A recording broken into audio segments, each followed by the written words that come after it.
ముఖ్యమంత్రి ఇంకో మాట అన్నాడు, ఒక రాష్ట్రంలో 1,03,00,000 మంది కుటుంబాలు ఉన్నాయి, అందరికీ ఉద్యోగాలు ఇవ్వడం సాధ్యం అవుతుందా అని అన్నాడు.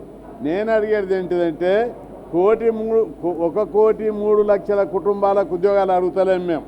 కనీసం ఖాళీగా ఉన్నటువంటి 2 లక్షల ఉద్యోగాలు మొదటి దశలో పూర్తి చేయి. రెండవ దశ లోపల ఎంతమంది నిరుద్యోగులు ఉన్నారో ప్రైవేట్ రంగంలో, ప్రభుత్వ రంగంలో ఉద్యోగాలు ఇవ్వడానికి చాలా అవకాశాలు ఉన్నాయి. ప్రతి ఒక్కరికి ఇప్పుడు 1,03,00,000 మంది నిరుద్యోగులు లేరు ఈ రాష్ట్రంలో.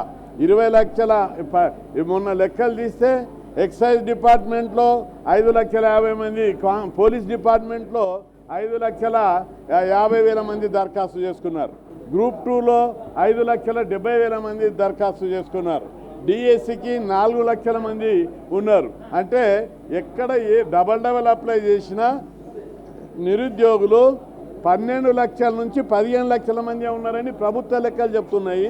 ముఖ్యమంత్రి మాత్రం 1,03,00,000 కుటుంబాలునే అంతమందికి సాధ్యమా అని చెప్పి సమాజాన్ని తప్పుతో పట్టించడానికి ప్రయత్నం చేస్తున్నారు.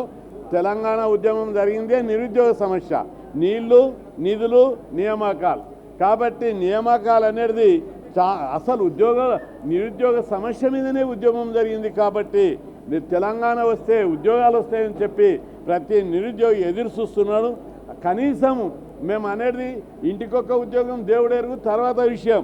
ఇప్పుడు ఖాళీగా ఉన్నటువంటి డిఎస్సి ఉద్యోగాలు 10,000 వస్తా అంటున్నాడు. 10,000 కాదు, 43,000 టీచర్ పోస్టులు ఖాళీగా ఉన్నాయి. పంచాయతీరాజు ప్రభుత్వ పాఠశాలలో 29,000, ఎయిడెడ్ పాఠశాలలో 4,500, మోడల్ స్కూల్లో 2,000, రెసిడెన్షియల్ స్కూల్లో 3,000, అదే రెసిడెన్షియల్ స్కూళ్ళు, కస్తూర్బా స్కూళ్ళు. కాబట్టి దాదాపు 43,000 టీచర్ పోస్ట్ అనేది చాలా ఇంపార్టెంటు. ఈ పోస్టుల భర్తీకి వెంటనే చర్యలు తీసుకోవాలని చెప్పి ప్రభుత్వాన్ని డిమాండ్ చేస్తున్నాం. ఉద్యోగ ఖాళీలు భర్తీ చేసే అంశం మీద టాప్ ప్రయారిటీగా ఆయన ఆలోచన విధానాన్ని పునఃసమీక్షించి ఉద్యోగాలు భర్తీ చేయడానికి చర్యలు తీసుకోవాలి. ఖాళీగా ఉన్న 2 లక్షల ఉద్యోగాలను వెంటనే భర్తీ చేయాలని చెప్పి నేను డిమాండ్ చేస్తున్నా. ఈ పోస్టులు భర్తీ చేస్తే అదనంగా ప్రభుత్వానికి ఒక్క పైసా ఖర్చు రాదు.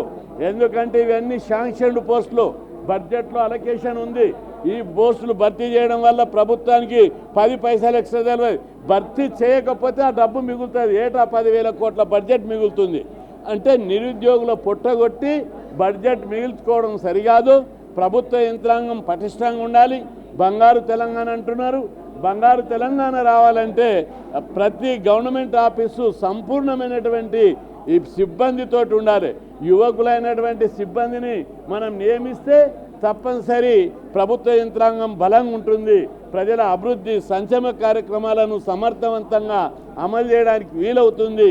మీరు ఆశించినటువంటి తెలంగాణ అభివృద్ధి మంచి సమర్థవంతమైనటువంటి యువ ఆఫీసర్లు, యువ అధికారులు, డైరెక్ట్ రిక్రూటీస్ వచ్చినప్పుడు మాత్రమే ఈ రాష్ట్రం యొక్క అభివృద్ధి, సంక్షేమ కార్యక్రమాలు చాలా స్పీడ్గా జరగడానికి అవకాశం ఉంటుంది. కాబట్టి ముఖ్యమంత్రి గారు, మేము ఇంటికొక ఉద్యోగం తర్వాత చూద్దాం, కానీ ఇప్పుడు మాత్రము ఖాళీగా ఉన్నటువంటి ఉద్యోగాలు భర్తీ చేయడానికి చర్యలు తీసుకోవాలి.